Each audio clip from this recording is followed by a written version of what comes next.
ৰূপহীহাটৰ 13 মাইলত শোকাবহ পথ দুৰ্ঘটনা মটৰচাইকেল আৰু চাৰিচকীয়া বাহনৰ মাজত মুখামুখি সংঘৰ্ষ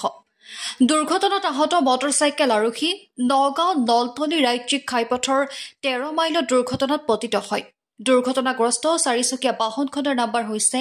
AS15N9452 আৰু মটৰচাইকেলখনৰ নম্বৰ হৈছে AS024AU6318 দুৰ্ঘটনাত পতিত হোৱা বাহন দুখন চাৰিচকীয়া বাহন ওদালগুৰি জিলা ৰৌতা বাগানৰ চালকজন ইউসুফ আলী বুলি জানিব পৰা গৈছে আনফালে মটৰচাইকেল আৰোহীজন পশ্চিম হিঙিমাৰী আজিজুল হক বুলি জানিব পৰা গৈছে আঘাতপ্ৰাপ্ত হোৱা বাইক চালক আজিজুল হকক হিঙিমাৰী প্ৰাথমিক স্বাস্থ্য কেন্দ্ৰৰ পৰা নগাঁও মেডিকেল কলেজলৈ প্ৰেৰণ কৰে ঘটনাস্থলীত আৰক্ষী উপস্থিত হৈ তদন্ত অব্যাহত ৰাখিছে হয় কি হৈছিল কব